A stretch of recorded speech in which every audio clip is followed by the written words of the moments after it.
Hey, Steelers Nation, it's Joe Rockey and the Pittsburgh Syndicate. Releasing a new video here right now just because of something I just saw on Twitter, or is it X now? I'm not sure, guys. Regardless, there's footage of Joe Burrow doing a non contact, looks like a rollout, and just going limp. And obviously, with non contact, who knows what the actual extent is. I think Twitter might be making it worse than it is reality, but he limped, hobbled, and then obviously got carted off. Two reasons for this, Steelers Nation. First is that we got to keep perspective. It's only here in July still. So you're going to be super extra precautionary, especially with the dynasty, which Burrow certainly is to the Bengals, right? So as we look at this and say, what does this mean for the Steelers? I have said multiple times, one of two things are going to happen. The Steelers are going to win the bye week, or Joe Burrow is going to win the league MVP, and there's not a middle ground. And this obviously, I believe, is going to hurt that a lot. The Bengals don't have exactly the easiest schedule. The Steelers have the easiest in the division by far. And when we look at this overall, it's a lot to look at in Cincinnati, what life could be like without Burrow. And I don't want to jump on that speculation train because originally what this video was going to be before that breaking news I just read was the Tomlin is telling you what this camp is going to be already, and he's already annoyed at reporters, and we haven't even started yet. I find this awesome.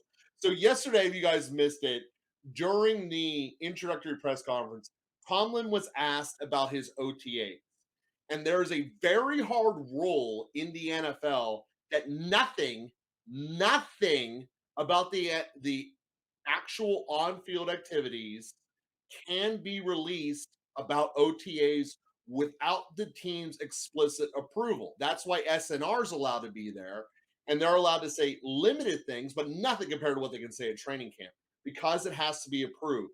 So while Tomlin certainly got snippy in that answer yesterday, he was 100% justified and should have. Now, where he's also just keeping the ball rolling is when he said he has absolutely no thoughts about a battle at left tackle.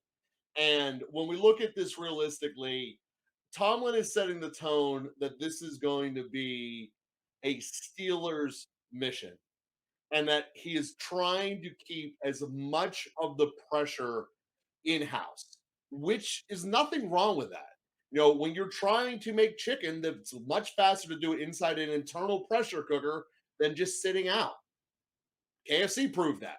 So at the end of the day, I think Tomlin is doing everything perfectly. He's going to try to obviously make this an incubator while still having a super pressured situation. I love the way that this is setting itself up. Competition across the board, but not going to be something where he's answering every 10 minutes. Because Tomlin has been throughout his entire tenure here a person who pretty much hates depth charts.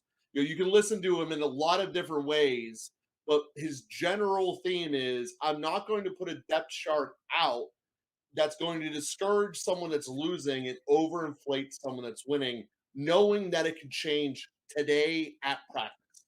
He has said that same concept many times throughout the year.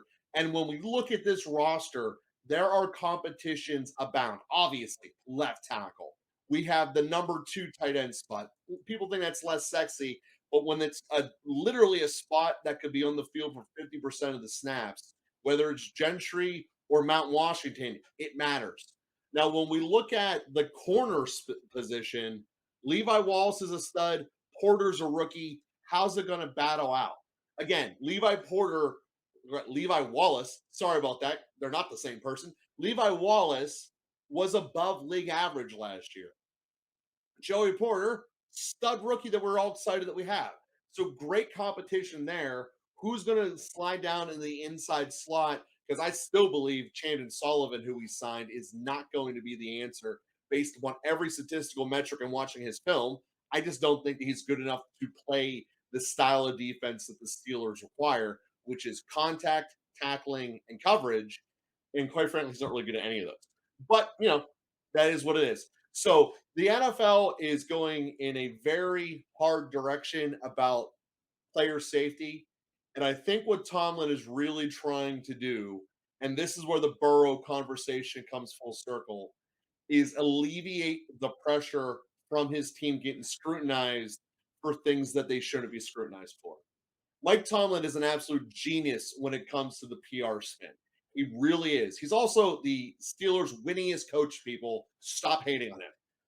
He is very, very good at what he does. And I do believe that he has set this camp up to be as drama free as possible so that the competition battles are not won in the media. They will strictly be won upon the field. And when you're talking about iron sharpening iron and winning champions, all that matters is what is done upon the field. And who has the better press releases is irrelevant. And I believe that's exactly what Tomlin is setting the foundation for with the media that he's already shown through the first 2 days here. Obviously, it doesn't seem awesome for Burrow, but Steelers fans, Steelers Nation, keep in mind that you go super extra protective this time of the year, and the people playing doctor at TV, it's going to take a couple of days for them to give an official diagnosis. And since they don't have to, they're probably not going to give you a real one.